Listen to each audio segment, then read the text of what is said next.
Muhammad amma ba'd. Alhamdulillah. Yang pertama, marilah Ustaz-ustazah semua yang kami hormati, Bapak Takmir Masjid Al-Huda Nasrilor, yang kami hormati Ketua Wasikot Desa Nasri, yang kami hormati pula Ustadz-ustadzah TPI se-Desa Nasri dan sekitarnya. Alhamdulillah pada pagi hari ini kita masih diberi kesempatan oleh Allah untuk berkumpul dalam keadaan sehat semuanya di tengah-tengah masa pandemi yang seperti ini. Dan Allah yang telah menuntun kita, menuntun langkah kita, menuntun hati kita, dan memberikan kelonggaran tenaga serta waktu kita untuk menghadiri majelis taklim pembinaan ustadz-ustadzah se-Desa Nasri dan sekitar ini. Dan karena karunia dari Allah kita bisa dikumpulkan di sini dalam rangka untuk bersilaturahim, mengenal satu sama lain, sehingga pada kesempatan pagi hari ini kita dipertemukan oleh Allah dalam rangka satu ikatan ukhuwah Islamiyah, ikatan persaudaraan antara muslim, yang khusus pada hari ini adalah ikatan persaudaraan ustadz-ustadzah se-Desa Nasri dan sekitarnya, dalam rangka untuk bertolak ilmi, untuk belajar bersama, dalam rangka untuk memberikan pendidikan yang terbaik untuk putra putri, untuk adik-adik kita. Yang kedua, salawat dan salam kita berikan kepada junjungan kita Rasulullah Muhammad Sallallahu Alaihi Wasallam, kepada para sahabat tabi'in beserta orang-orang yang senantiasa istiqomah di jalan Allah, dan semoga nanti kita menjadi salah satu bagian, salah satu umat Rasulullah yang akan mendapatkan syafaat dari beliau. Yang berikutnya kami ucapkan jazakumullah khair kepada para pendukung acara yang disediakan oleh Wasikot dan juga didukung oleh FKDI Karanganyar dan juga didukung oleh Fatahillah Karanganyar.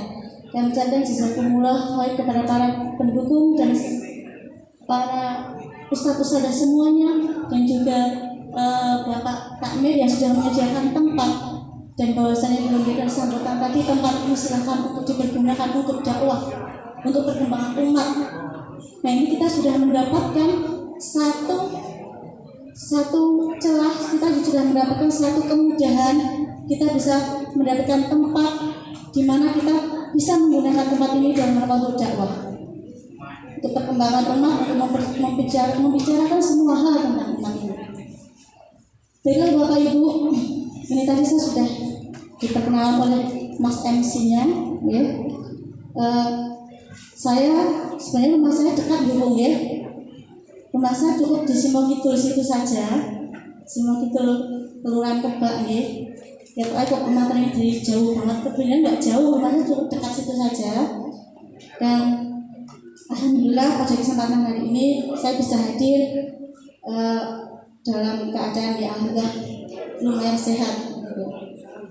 Baiklah, Bapak Ibu, ustadz-ustadzah semuanya, tema yang kita ambil pada pagi hari ini adalah Ramadan apa Bu? Pak Ramadan di pandemi, TPI tetap semangat mengaji.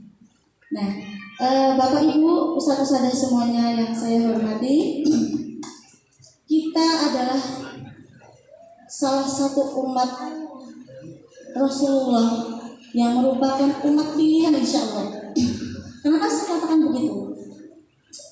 Karena mohon maaf ini saya berdiri atau duduk Bu Ibu? Karena kalau saya berdiri sama duduk sama saja pendeknya. Oke. Jadi ini saya duduk, nanti yang di belakang nggak kelihatan, mohon maaf. Jadi saya mohon izin untuk berdiri saja, ya. Baiklah Ibu, Bapak-bapak dan ustadz-ustadzah yang saya hormati, kita adalah termasuk umat pilihan Rasulullah. Kenapa saya katakan begitu? Karena dalam sebuah hadis dikatakan bahwasanya syuhada, para nabi itu akan tinggi pada sekelompok umat. Para nabi, para syuhada, syuhada itu orang yang mati syahid, dia nanti akan masuk surga firdausnya Allah. Di mana surga firdaus adalah surga yang letaknya paling atas, teratas, yang dekat dengan arsy-Nya Allah. Sehingga para nabi dan para syuhada itu ini dengan sekelompok orang. Kenapa sekelompok orang itu ada di sini? Ada di surga firdausnya Allah. Padahal dia bukan nabi, dia bukan seorang syuhada, tapi dia masuk dalam surga ini. Sehingga apa yang dikatakan oleh para nabi dan para syuhada? Kenapa dia ada di sini? Dan sekelompok orang itu merasa sangat tenang, wajahnya bercahaya sekali, sehingga tidak ada beban sama sekali. Sehingga para penghuni surga itu terkagum pada mereka. Siapakah mereka gerangan?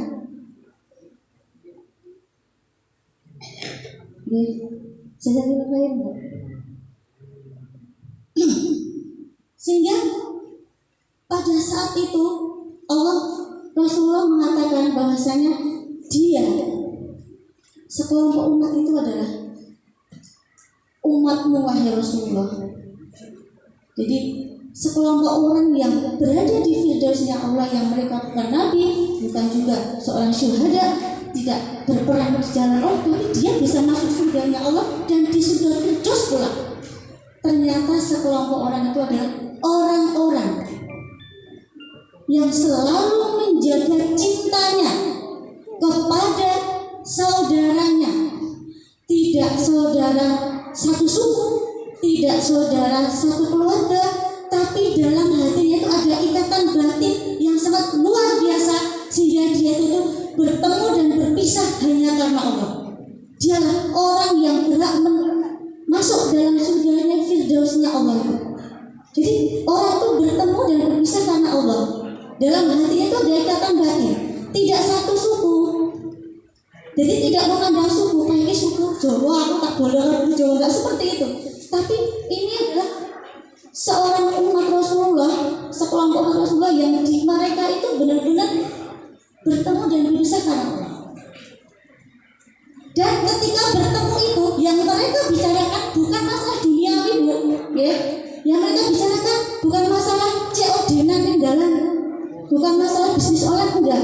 Tapi mereka itu bertemu hanya membicarakan perkembangan umat, perkembangan umatnya Rasulullah, bagaimana umat ini bisa jaya, bagaimana umat Islam ini bisa memenangkan Islam. Begitu. Nah, sehingga dalam hal ini umat-umat yang seperti itu akan masuk surga firdaus Allah. Dan ada yang mengatakan yang termasuk golongan umat itu adalah orang yang bertemu dalam sebuah majelis taklim seperti ini, dan mereka itu bertemu dan berkumpul karena Allah. Bayangkan ibu-ibu, bapak-bapak, seandainya panjenengan kesini niatnya karena Allah, dan berapa kali jenengan bermajelis taklim hanya berniat karena ingin membicarakan ilmunya Allah, membicarakan umatnya Allah, maka insya Allah kita akan termasuk orang-orang yang masuk dalam firdausnya Allah. Dan ciri-ciri dari orang itu adalah mereka itu tidak ada beban, jadi benar-benar pasrah sama Allah. Hidupnya itu hanya memikirkan kepentingan Allah, hanya ingin memikirkan bagaimana Islam ini bisa jaya, Islam ini bisa berkembang, bagaimana anak cucuku ini nanti benar-benar selamat dunia akhirat, anak cucuku nanti itu tahu bagaimana ilmunya Allah. Jadi kalau anak cucu kita tuh tahu tentang ilmu Allah, ilmu baca Quran, ilmu akidah, ilmu fikih dan sebagainya, insya Allah anak cucu kita nanti akan selamat dan akan terbentuk sebuah masyarakat yang mana masyarakat itu adalah masyarakat yang robbani, yang benar-benar dia itu berpegang teguh pada Al-Quran dan Sunnah. Sehingga saya berharap pertemuan ini bukan hanya sekedar pertemuan yang biasa, tapi pertemuan yang luar biasa. Kalau kita niatkan ikhlas karena Allah, kalau kita niatkan pertemuan itu ikhlas, kita membicarakan sesuatu yang benar-benar diridhoi Allah, insya Allah kita, batin kita bertemu pas bertemu sini, kemudian kita pulang ke rumahnya masing-masing berpisah karena Allah. Karena juga masih banyak ya Bu ya kerjaan rumah. Nah, kita juga masih banyak dakwah di daerah masing-masing seperti ini. Nah, ini sebagai mukadimah untuk menyemangati kita semua, bahasanya kita jangan putus asa dan jangan semacam futur menghadapi situasi kondisi yang seperti ini. Kondisinya memang pandemi, tapi memang bagaimana TPA kita tetap semangat mengaji. Ya. Baiklah Bapak Ibu, kita alhamdulillah pada bulan ini, bulan April ya, nanti sekali lagi tanggal 13 April akan memasuki bulan Ramadan. Insya Allah kalau ada perubahan ya, kalau ada perubahan insya Allah nanti Ramadannya adalah 13 April. Nah, bagaimana kita mempersiapkan Bapak untuk adik-adik kita? Ya. Baiklah, untuk yang pertama ini banyak sekali Bu yang perlu kita bahas untuk menghadapi anak-anak didik kita di masa pandemi ini. Tapi kita cukup memfokuskan pada bagaimana seorang guru dan bagaimana seorang murid dan bagaimana program kita selama pandemi. Begitu. Ini untuk penyemangat ada door prize dulu atau nanti? Ada door prize 1? Nanti ada door prize ya Bu ya. Banyak sekali door prize-nya itu ya. Ya, monggo Mas, nanti dikasih door prize dulu di awal, di tengah, di akhir gitu ya. Untuk door prize yang pertama kita berikan dulu kepada kira-kira yang rumahnya paling jauh di mana nih? Simo Kidul. Oh, berarti door prize buat saya. Dari rumahnya paling jauh? Itu paling dekat itu Mas. Ya, yang paling jauh nggak ada. Yang datangnya pertama kali, monggo Mas panitia. Yang datangnya pertama kali sinten Mas? Tuan rumah. Yang datangnya pertama kali nanti dapat door prize. Door prize biasanya di akhir, ini di awal dapat door prize. Nggak apa-apa. Biar tambah semangat ya Bapak Ibu. Ya baiklah, yang datang pertama kali, yang absen pertama kali Bu. Makanya kalau datang baru segera absen ya, ampun ngobrol menjadi Ibu ya. Jadi habis datang langsung absensi biar dapat rezeki tak juga. Baiklah, untuk yang berhak mendapatkan door prize di awal putra sama putri ya. Dari Mbak dulu, Mbak Desti Nurul Hidayah Naya, monggo. Mbak Desti masih ke depan. Yang Al-Quran itu video aja Mas ya. Yang dompet Al-Quran terakhir. Yang Al-Quran itu paling bawah ya. Itu yang terakhir. Yang lainnya berarti nanti boleh ngambil. Mbak Desti silahkan ambil dompet. Yang itu monggo. Yang dicoklat-coklat dulu Mbak. Nah, satu mawon Mbak. Nah, satu mawon deh. Ya. Makasih. Berikutnya Mas Taufik Naya. Oh, nanti dulu kencang ya. Oh, betul. Mas Taufik monggo ambil dompet 1.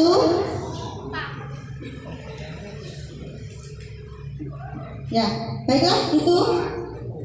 Nanti ada lagi tenang mawon ya. Nanti ada lagi. Dan tadi jangan khawatir. Kalau sudah rezeki kita itu nggak akan kemana ya Bapak Ibu. Baiklah. Ustadz-ustadz yang kami hormati dan juga para panitia yang kami hormati, kita sebentar lagi akan menghadapi Ramadan. Dalam hal ini bagaimana kita seorang guru itu mempersiapkan diri menghadapi Ramadan dalam rangka mencetak generasi anak didik yang rohani. Ya, banyak sekali usaha-usaha yang harus kita lakukan, ya Bapak Ibu. Usaha-usaha yang harus kita lakukan selama kita berada di dakwah ini Bu, insya Allah. Walaupun terkadang memang dakwah itu tidak mudah ya. Dakwah di dunia anak itu tidak mudah. Lagi mangkat TPA gitu ya. Jaluk sanuse singkat ini Bu. Ini lagi harus mangkat TPA Bu. Terus kalau TPA engko jek perang karo temene. Nggih napa nggih? Nggih. Urungannya sing cilik-cilik ya, TPA karo TPA ngompol ten mriku. Saya rapat sinten? Nek ngawal baca sing rapat sinten, Bu? Ya, ustazahnya yang repot. Tapi selama kita ikhlas, Bu, insya Allah, Bu, Allah tuh maha adil dan maha tahu. Kita pun akan diganti oleh Allah. Entah model gantinya seperti apa, itu hanya Allah yang tahu, rahasia Allah. Kalau kita ikhlas, nek karo suruh karo gundeng ya wis didomole mengke. Oh ya ngopo ning kene to ya aku nang omahe kono. Nyapu regah lho, gak tau lho nek kono pel ya cilik ngompol gitu. Kenapa ada seperti itu, Bu? Kenapa? Ini kok kalem-kalem. Mbak di kalem, mas-masnya di kalem. Kok menurutmu dia jokasnya bener ya, Mas Panitia? Ya nanti saja ya sudah. Lah, usaha bagaimana, Bu? Usaha kita sebagai seorang guru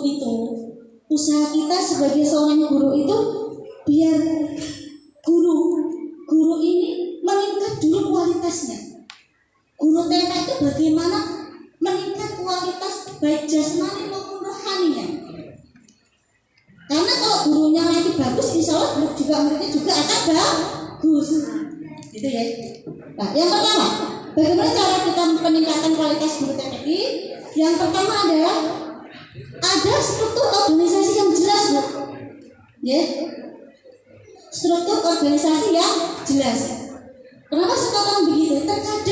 Terkadang dalam organisasi TPS jalan-jalan gitu aja. Nggak ada ketuanya, nggak ada sekretarisnya. Terus pokoknya ya si Jiki dong Mbak. Ya ketuanya ya aku, sekretarisnya ya aku, bendaharanya ya aku. Ada yang seperti itu? Buatan? Berarti alhamdulillah. Berarti sudah terorganisasi dengan baik. Karena apa Ibu? Sebuah kebaikan tanpa terorganisir itu akan dikalahkan oleh kebatilan yang terorganisir. Itu sudah terbukti perkataan sahabat Ali bin Abi Thalib. Jadi sedikit saja kebaikan, tapi itu terorganisir. Kebaikan itu tidak terorganisir itu akan terkalahkan sebuah kebatilan yang terorganisir. Makanya jangan sampai Bu, TPA kita itu tidak terorganisir, jangan sampai. Makanya begitu jangan sudah masuk ke TPA, nek kira-kira tuh kok mau cuma jenengan tok. Jangan minta kepada Pak Ahmed, tolong saya dicarikan ketua. Loh, dapat ketua dari bulan Mbak Yusuf itu Mbak. Wah, saya enggak mampu kalau sendirian, gitu kan. Monggo silakan. Karena Pak kita itu butuh dukungan. Kalau enggak ada ketua TPA jenengan mau tak kami sebagai ketuanya enggak apa-apa. Nah, ya. Karena apa? Ini adalah dakwah. Orang bepergian, 2 orang saja bepergian, itu salah satu diangkat jadi pemimpin ketuanya. Aku ngepis ning Surabaya, ketuanya sapa ya kowe wae ya, gitu kan? Medhok ning endi? Iku bar medhok engko jajan apa? Nah, bukan kan Pak Ketua sih. Itu senang loh. Nah, ketika kita di dakwah TPA ini juga seperti itu. Organisasi itu penting. Struktur itu perlu. Kalau sudah ada ketua, ya seperti ketua itu, ada ketua sekretaris bendara jelas, insya Allah itu nanti kedepannya akan berlanjut. Tidak hanya berhenti di situ, pasti akan berlanjut. Ya mesti kan kita rapat, gitu kan? Terus nanti yang bisa rapat, terus ada kelanjutan programnya seperti apa. Kalau ada strukturnya itu begitu, nek nggo dhewe kan bingung. Amin dia. TPA tak isi apa, materi apa nanti kan bingung. Jadi yang pertama itu suatu organisasi yang jelas. Yang kedua Bu, mengadakan pelatihan guru. Seperti inilah yang kita harapkan di Kecamatan Tebak Kramat. Ya ini khususnya Desa Nangsri. Pelatihan guru digalakkan. Seandainya di kecamatan belum mengadakan pelatihan, jenengan bisa mengadakan pelatihan sendiri di TK-nya masing-masing. Secara kontinu berkala ya, terus menerus. Misalkan setiap bulan sekali gitu kita mengadakan pelatihan guru TPA atau semacam pembinaan khusus guru TPA itu sendiri. Misalkan di TPA Simangkidul misalkan ya, ada 7 guru itu ya itu pas Mas, ketua, bendahara, sekretaris, juga pas itu. Nah itu mungkin ada satu orang yang sudah berpengalaman, silakan mengajari teman-temannya. Diajari apa? Diajari caranya ngulang. Karena kalau ada anak-anak SD, ya, ada anak SD, dia sudah Al-Quran, sudah pintar, dan anak guru liane kecuali cak SD, nah ini bisa kita angkat jadi guru. Jadi guru itu tidak harus tua loh. Wah, aku cilik, mbak aku bisa jadi guru gitu. Tidak perlu. Jadi seadanya itu diangkat jadi guru, tapi kita bina. Orang ditanya kok, gitu ya. Kita bina, kita kandani secara berkala. Setiap pertemuan seminggu sekali, sebulan sekali kita latih dia mengajar. Sehingga harapannya adalah dengan kita itu melatih guru itu tadi, guru yang tadinya nggak bisa jadi bisa. Cara mengajar yang baik bagaimana? Nah, ya benar-benar isin. Aku isin aku buat mereka ngulang TPA. Jadi diajari cara pembukaan seperti apa. Ini cara meregenerasi. Sing tua-tua kan bakal kan nanti kan sibuk dewe-dewe bakal kan ada banyak urusan di luar ya. Sehingga apa? Kita merekrut anak-anak itu direkrut. Jadi caranya pembukaan, si dua itu apa wae gitu ya. Secara berkala. Pertemuan berikutnya diajari bagaimana caranya ngajar ikro. Nah seperti itu. Jadi seandainya ada dana yang banyak, silakan mengundang guru dari luar. Nanti dana diklat monggo. Atau kalau misalnya dana yang ini cukup saya berpengalaman sejipun ngajari teman-teman pengajar TPA yang lain itu sudah cukup. Karena apa? Karena kalau yang namanya guru itu butuh semangat. Kalau tidak disemangati seperti itu, terkadang ngelokro. Aku ngulang, mbak murid kurang kabeh, mbak aku cocok bah TPA, mbak ngulang TPA. Ada yang seperti itu. Sehingga apa? Perlu disemangati oleh yang ketuanya, oleh anggota TPA yang lain yang mungkin lebih senior, gitu kan? Nah, harapannya apa Bu? Harapannya kita bisa mencari generasi-generasi berikutnya. Cingkus lulus jilid 6, dia udah Al-Quran, bacanya bagus, dia masih SMP nggak apa-apa disajikan. Dulu saya juga dari bacaan sama Mas MC tadi ya, saya pertama kali ngajar TK itu kelas 2 SMP Bu. Itu saya nggak tahu apa-apa disuruh ngajar. Karena apa nggak ada yang ngajar TPA-nya. Akhirnya saya juga tak ijani gitu. Ya alhamdulillah dari situ kita jadi banyak belajar. Dari pengalaman itu kita jadi banyak belajar. Nah, itu ya Ibu ya, mengadakan pelatihan secara berkala. Yang ketiga adalah mengadakan penambahan materi. Terkadang Bu, guru itu terkadang bingung materi apa yang disampaikan kepada anak didik. Aku harus ngajar apa ya Mbak Bari kok rangkum. Padahal murid setengah 6 ini lagi jam 5. Mergone udan. Sing teko abone wong 50 iki durung 10. Dadi jam 5 sampai kok misalnya. Nah, cek udan kok saya tak ulangi muridnya kan enggak mungkin ya Mas Hujan.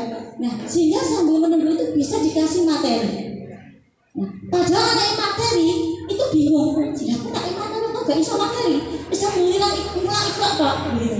Nah, sehingga dalam hal ini pengenalan struktur organisasi tadi adalah diadakan setelah diadakan pertemuan secara berkala pelatihan. Nah, guru itu diajari materi, materi caranya ulang akidah. Orang bernazari kok nanti juga dikasih bukunya. Ini loh bukunya. Nanti kalau pas pelajaran akidah kamu menyampaikan ini, gitu kan? Kamu pas pelajaran fikih menyampaikan ini, gitu kan? Jadi ada buku materinya dan diajari bagaimana cara menyampaikan materi itu. Kira-kira yang TPA sudah begini, TPA mana Bu? Mbak? Naya sudah belum Naya? Ahuda Nangsri? Sudah ada materi tambahan? Udah menang apa ini? Kok kalem-kalem? Ya. Baiklah, jadi begitu ya. Ketika seorang guru itu sudah menguasai materi, dia akan percaya diri ketika ngajar. Kamu kok Mas Rai gak teko ya? Aduh aku gak tak ulang apa materi ini gitu ya. Ikhlas langsung tak ulang wae gitu. Nah, sehingga sambil nunggu jamnya itu silakan memberikan materi. Syukur-syukur sudah terjadwal ya Bu ya, materi sudah terjadwal. Nah, berikutnya adalah setelah kita mengadakan penambahan materi atau bahan ajar TPI, TPK, jadi TPI, jadi materinya itu bukan hanya materi ikhlas saja, tapi materi agama, fikih, akidah, itu ya, hafalan hadis, monggo bisa diterapkan di TPA. Setelah itu Ada juga mungkin tahsin, yaitu diajari cara membaca yang betul, sesuai makhrajnya yang betul, sesuai kaidahnya, gitu ya. Nah itu nanti bisa dalam organisasi TK itu tadi, mungkin ketuanya atau siapa yang berkompeten itu mengajari teman-teman yang lainnya, ya, ngajari tahsin. Jadi gurunya di tahsin sih Bu. AIU-nya udah betul belum? Babi-nya udah betul belum? Makhorijul-nya udah betul belum? Itu diajari. Nanti ketika guru itu sudah betul, benar bacanya, ketika ngajar ke anak, dia juga sudah punya ilmu tajwidnya. Dan sehingga ngajari ke anak itu betul ilmunya, gitu kan? Jadi itu perlu pelajaran tahsin, pembacaan Quran, kemudian akidah. Kalau akidah memang lebih mudah ya, baca gitu bisa. Tapi kalau tahsin kan perlu talaki, perlu kita itu langsung berhadapan, perlu benar-benar lidahnya, mulutnya itu dibetulkan sama yang berkompeten, gitu ya. Baiklah, berikutnya Ibu mengikuti seminar diklat. Monggo guru-guru tema diajak seminar diklat sekali-kali keluar Bu ya. Tidak hanya di Keramat saja, mungkin ke Solo atau kemana gitu, biar tambah wawasan. Biar tambah wawasan Bu. Sehingga kalau misalkan guru itu tambah wawasan, dia tuh dihadapkan dengan kok situasi seperti ini, dia langsung makcelik. Oh ya dia kan omongnya usaha kait, oh ini situasi ini begini. Kemudian dihadapi dengan situasi seperti ini, dia akan muncul ide-ide kreatif Bu. Sehingga kalau masa pandemi seperti ini, karena guru sudah terbiasa diklat di mana-mana ya, nah sehingga masa pandemi pun mungkin pada dorang daring kita tetap masukkan tapi dengan metode yang lain. Nah itu perlunya kita itu mengikuti diklat atau mengikuti secara semacam seminar TPA di daerah lain, biar kita itu tahu prosedur di daerah sini itu seperti apa ya. Kalau di sini kan budaya seperti ini, kalau di daerah sana kan budaya seperti apa ya. Itu pentingnya kita mengikuti seminar di daerah lain. Berikutnya nomor berapa? Nomor 5. Oke. Nanti ada pertanyaan ya. Nomor 5, bisa kita itu mengajarkan program ruhiyah untuk para ustadz-ustadzah. Ya, program ruhiyah yang bisa meningkatkan ruhiyah kita. Kalau kita selama ini ngajari anak didik kita baca Iqra, ya udah Iqra Al-Quran, bagaimana dia lancar bacanya, silahkan tilawah Quran setiap hari. Kalau kita ngajari seperti itu, berarti kita juga berusaha menjalankan seperti itu.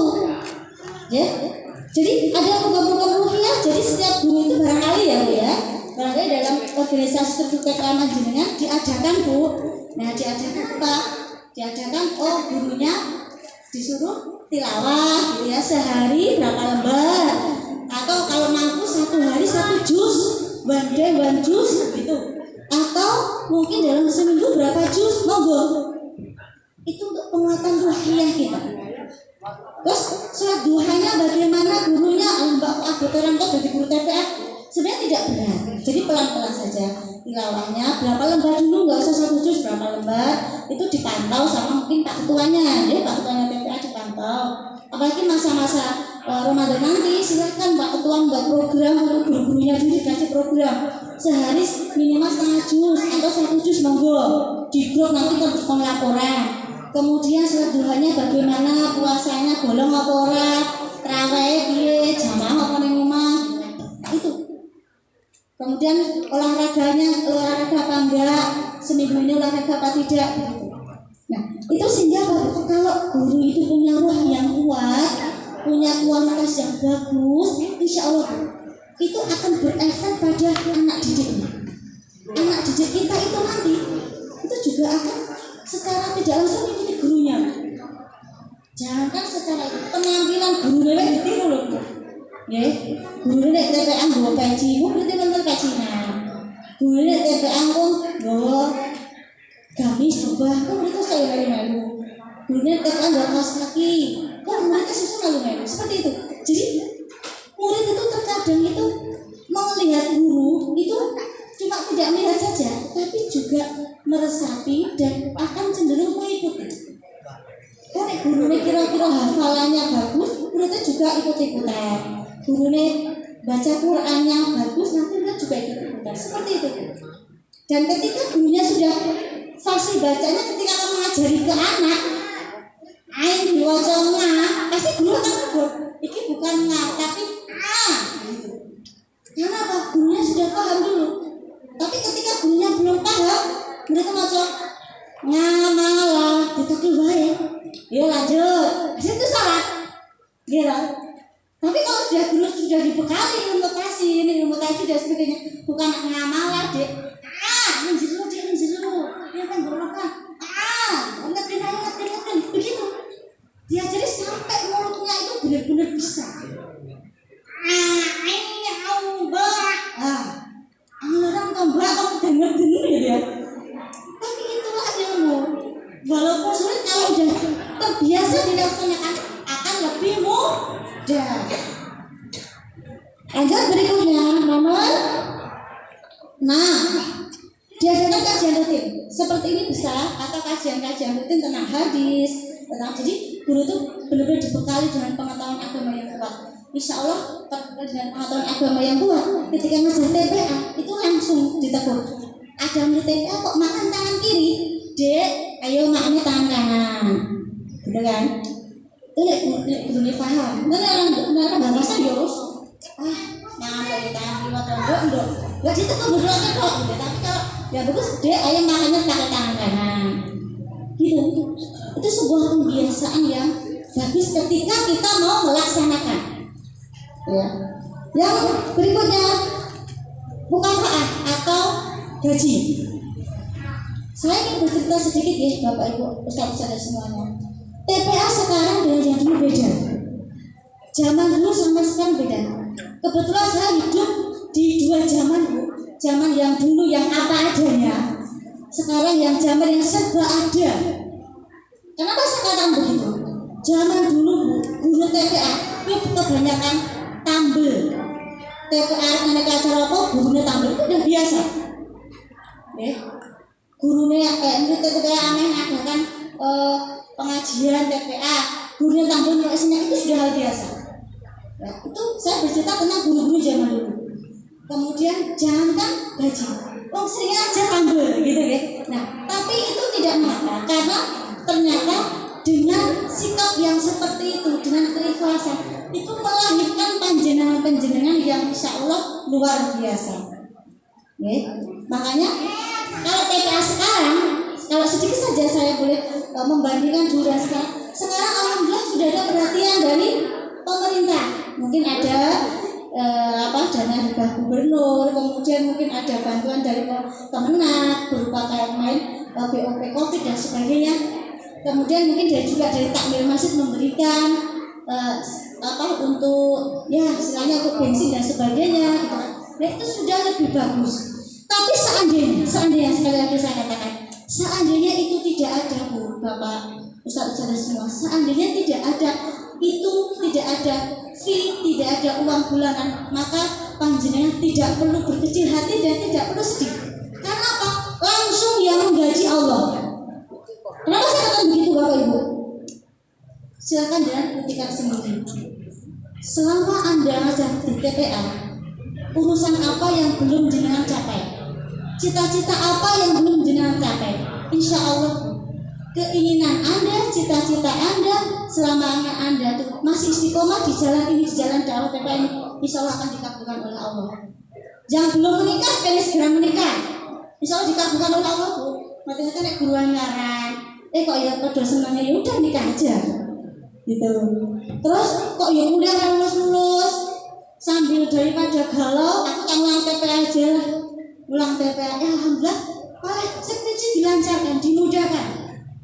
Kemudian ngulang masih SMA mau ujian, tapi dia juga aktif di TPA, insya Allah ujian nasional jadi lancar.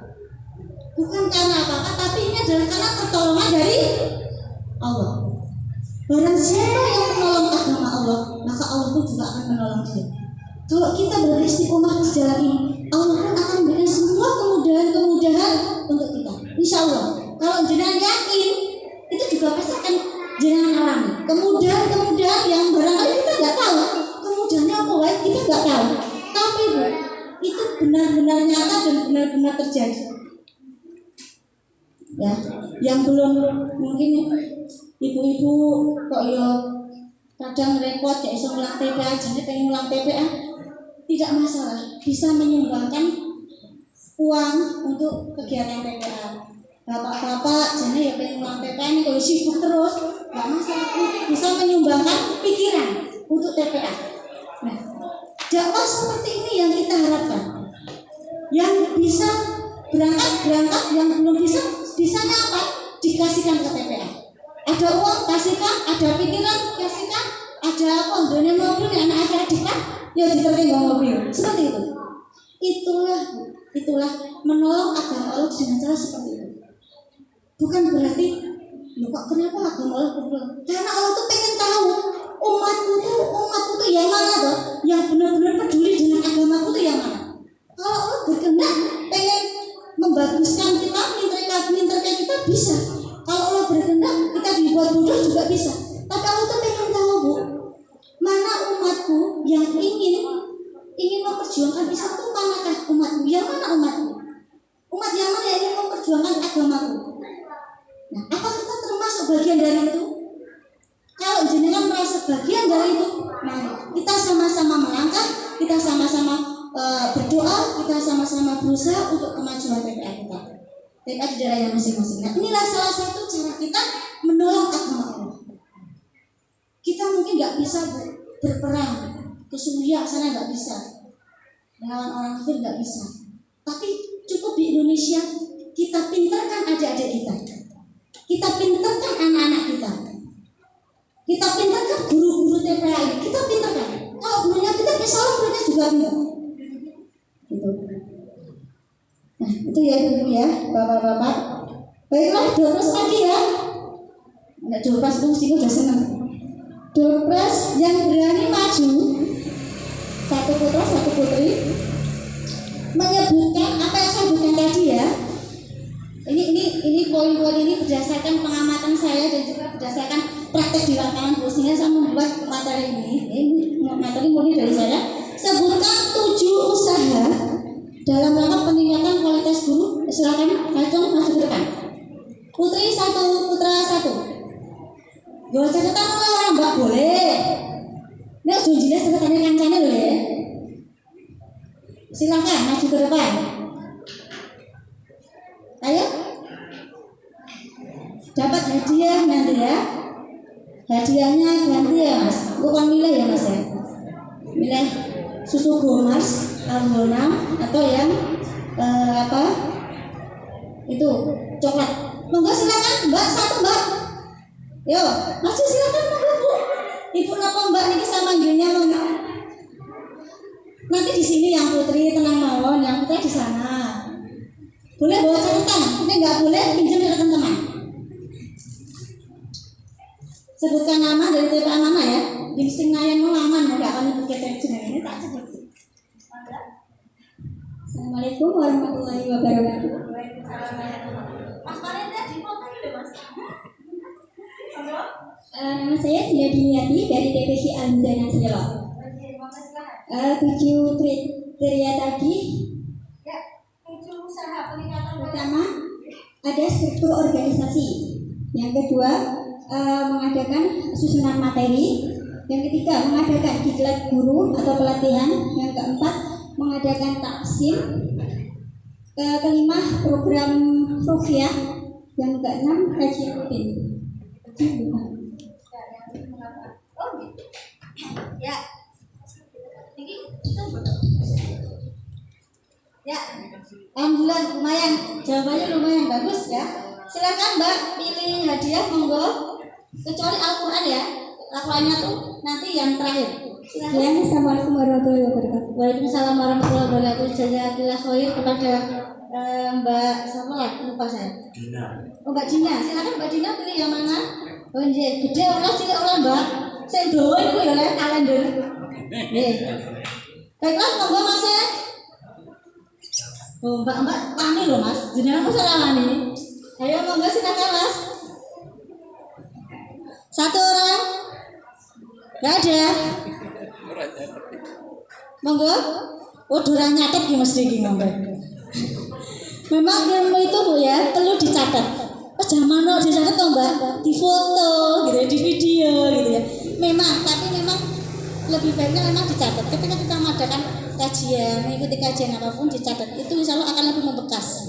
Nah di foto, videonya adalah hilang, dengan udah hilang. Kemudian di apa lagi? Di foto di video, di foto kalau hilang memorinya penuh hilang. Tapi kalau dicatatkan di buku, paling ya kodanane teles di PM iso. Monggo Mas, silakan Mas. Gak ada yang berani. Gak ada nih. Baiklah, kalau nggak ada, baiklah ini ya.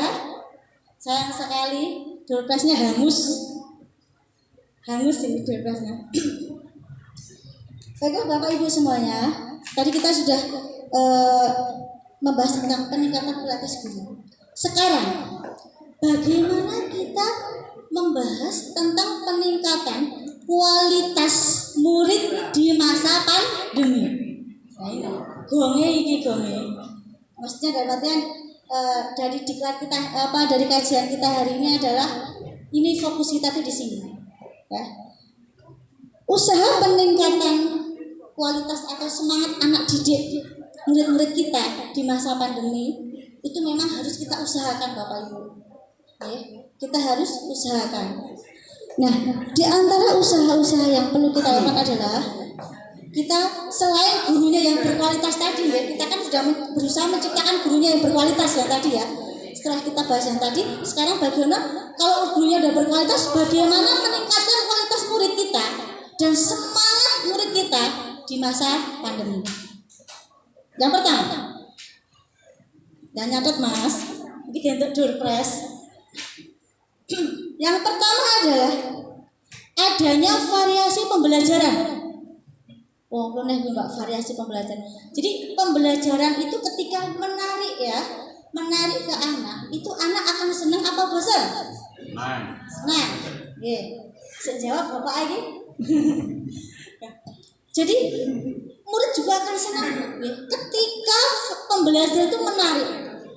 Tapi ketika membosankan, murid pusing-pusing aku malas ning TPA, nggo diajari tepuk karo nyanyi tok. Ora diajari doa, ora diajari hafalan.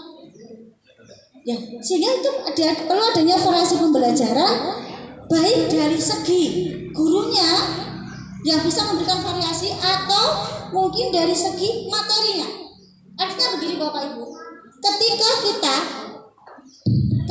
kita mengajar, nek gurunya berkuyi terus. Jangan sing SMP SMA niku sing sekolah-sekolah niku nggih. Nek pas ngajar kok gurunya berkuyi terus kira-kira bosan apa mboten? Bosan mboten? Bosan Mbak? Oh bosan, Masya Allah bosan nih. Apa ya? Oh jelek, kata Bapak jelek. Sehingga perlu adanya sebuah variatif. Makanya di sistem per kelas. Jadi misalkan ya kelas Iqra 1, kelas Iqra 2, kelas Iqra 3, 4, 5, 6 gitu kan. Kan gurunya kan ada gurunya masing-masing. Kemudian nanti ada materi setelah itu, misalnya ada materi. Nah, pas penyampaian materi ini gurunya beda, gitu loh. Mungkin gurunya adalah sing dino iki Mas Ahmad, dino sesuk Mbak Maryam, ya. Sesuke meneh Mbak Sopo, begitu. Sehingga murid itu ketika diulang guru diulang naskah, guru kok gitu. Terus ganti guru meneh kok anu yo. Kok masih mulai kok merawat agak buyang-buyung walaupun dia mungkin bosan, tapi karena itu kok ada ganti-ganti variasi guru, dia setidaknya itu ada sedikit semangat.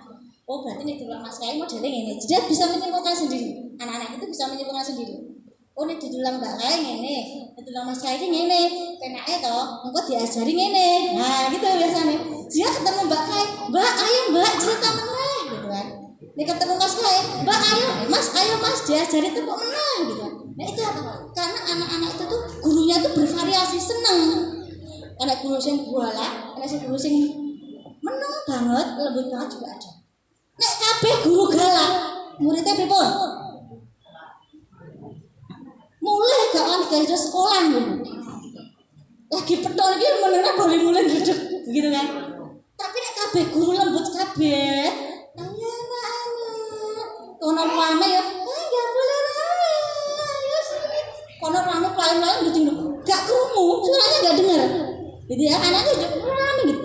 Jadi ada kadang guru itu tegas. Di antara 5 guru bu, itu iso lengkap. Ada sing guru agak galak, ada sing tegas, ada sing sabar, ada sing sedengan.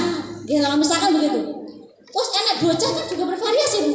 Anak bocah sing sensitipan, anak sing tuamblan buat dari ngapain menjelas gak di. Anak bocah sing lagi kita piye to dek orang dan garap-garap ket mau malah rame wae langsung nangis mulai ya nek. Sehingga wis rencah sensitif, ayo guru sing rambut rene ke diayahi sik. Ha ngono Bu. Kok anak bocah sing bandel banget dikandani halus besok sing guru sing rada galak diceluk kon ngayahi bocah itu. Nah begitu.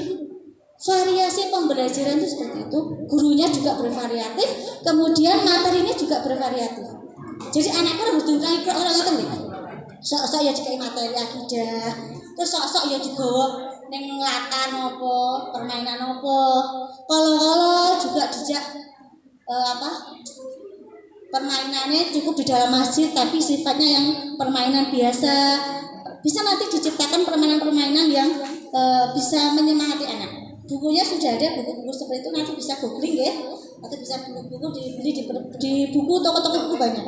Permainan di dalam ruangan seperti apa, di outdoor ruang-ruangan seperti apa itu ada.